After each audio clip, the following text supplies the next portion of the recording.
Hey, what's up, guys? I've been away for just a little bit on this channel, but I'm back. I want to talk to you guys about a movie I saw about a week ago on Netflix. So let's get right into it. So right here, music and movies with Esco. Let's go. So y'all see it. They cloned Tyrone. Let's speak about this. So this movie, um, for starters, right? This movie felt like a cross between Get Out, Tales in the Hood, Undercover Brother. Those the kind of vibes that this movie was giving me, but it also maintained a high level of originality. This film was like fantasy mixed with a lot of reality. Now, it's up to you to decipher this movie, the codes, the social commentary, the plays at hand. It's a very deep film, very woke, very conscious film. Um, I thought that this was a very deep watch of a film. In terms of it being entertaining, I might have chuckled once or twice, but for the most part, this movie is quite a slap in the face of our race. And I just got to put that out there because whether you enjoy the movie or not isn't as big as the subliminal message that's sent here in this film. Now, I'm, you know what? I'm going to go ahead and do spoilers. So I hope you watch this film. If not, go watch the film and come back, I guess, because I'm going to have to talk about it. So hopefully, you've seen this movie if you're on this review. Now, I sat there and I watched this film. A couple of parts I actually rewinded because I just wanted to make sure I was soaking in the whole message. And if you see some scenes in this film, for me, it was very disturbing because, like I say, it felt like somebody was basically just slapping me in the face. Like our community, the African American community in this film is portrayed very low. And the roles being played by John Boyega, Tayana Paris, and Jamie Foxx. Yes, Jamie Foxx. Their roles are very detrimental. So you have Boyega, who is a drug dealer, Jamie Foxx, who is a pimp, and Tayana Paris, who is a lady of the night. Well, that's the best term to use in this case. And I'm not going to tell you guys that these aren't the kind of movies these aren't the kind of roles that we play, because we do play these roles. But what's deeper is the way these characters just descend into the madness. And it's like two movies wrapped in one. You have certain segments of this film where they go off on this secondary mission that becomes like a immediate mission. And you'll see what I'm saying. I'm trying not to spoil everything, but you'll have these scientists with these naturals, or what they call the Afro, and they are essentially cloning the black race and those of us who are in poverty, impoverished. And it's really, truly layered, just the way that it goes down. The fried chicken scene at the restaurant, where previously Jamie was dibbling and dabbling in some powdery substance. It looked like it was, paraphernalia. Turns out it was something to make our race laugh at everything. And what do we do with most things? Especially when we call it entertainment. We laugh, we chuckle.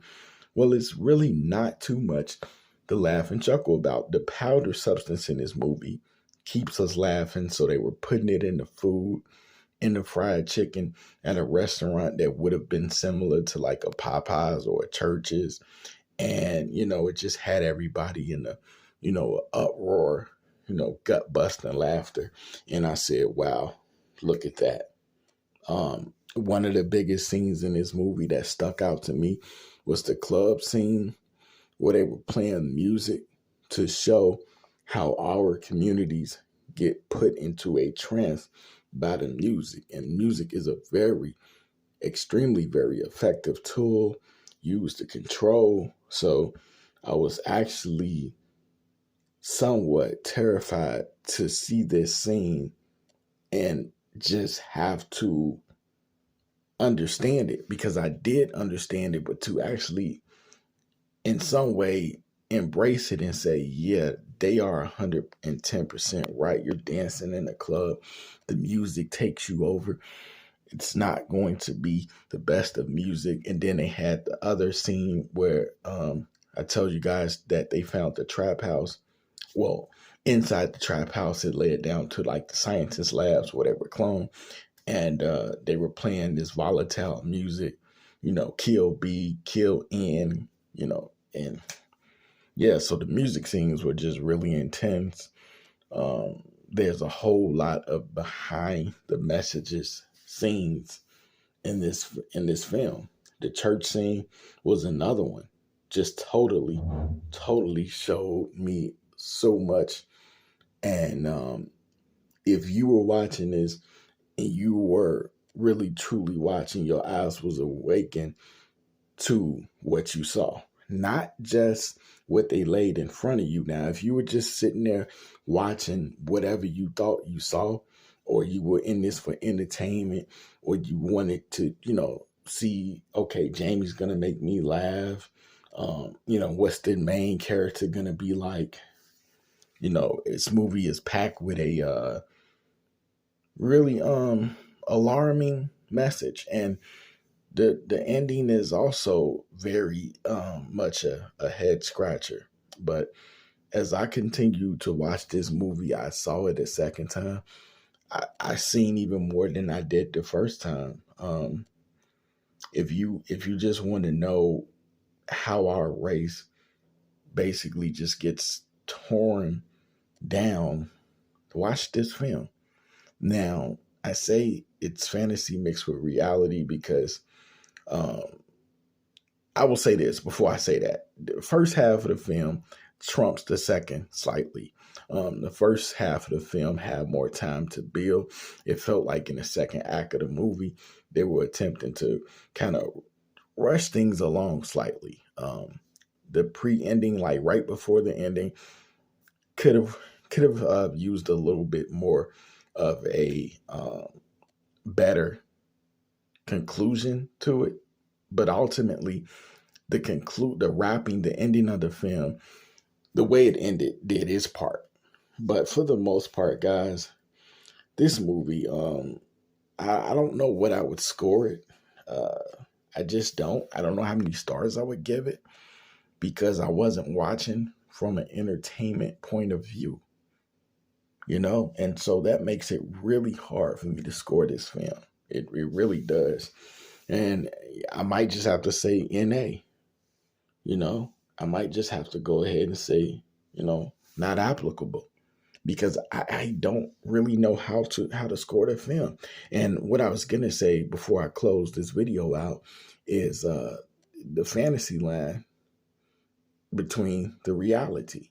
You got all these gang members or guys from the community going down to the secret lab to fight all of these bad entities. I forget Boyega's character's name. It's right there on the tip of my tongue. Fontaine. Fontaine's character was fighting against, his own demons in his way. That's the best way I can put it without revealing it. But, you had Jamie character running around. Slick Charles was his name. You had him running around with Yo-Yo. That was Teyana Paris's the character's name. And it was just madness and confusion and just running around and shooting. And it just, I don't know what that was about, but everything prior made sense. Like I say, the second half of the movie felt rushed.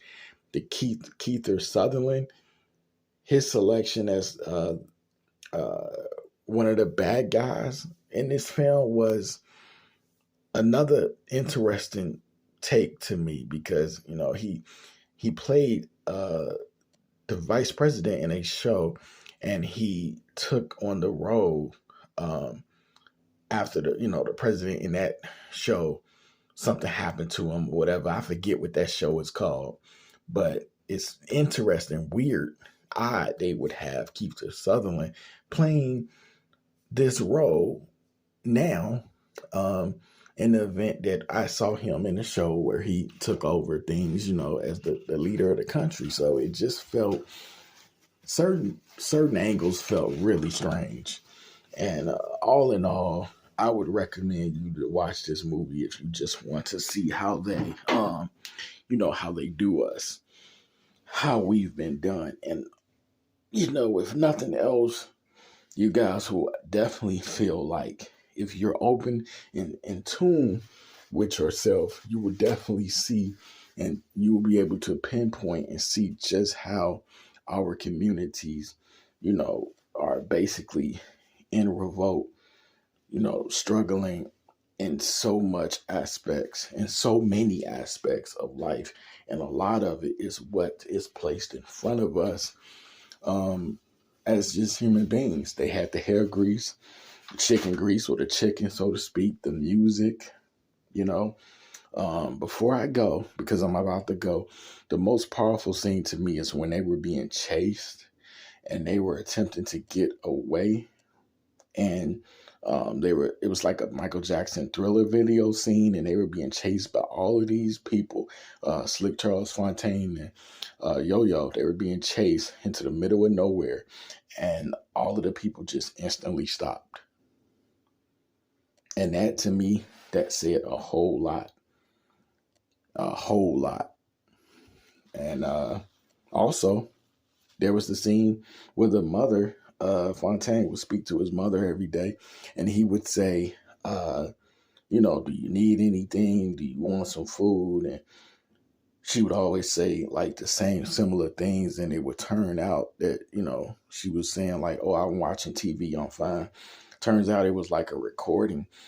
And that was just like subliminally saying like a lot of mothers just watch TV.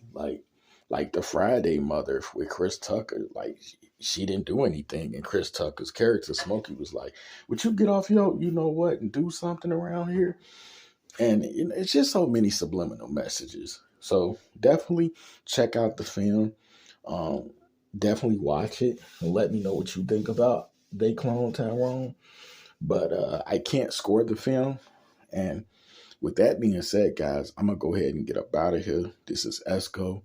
I'm out. Peace.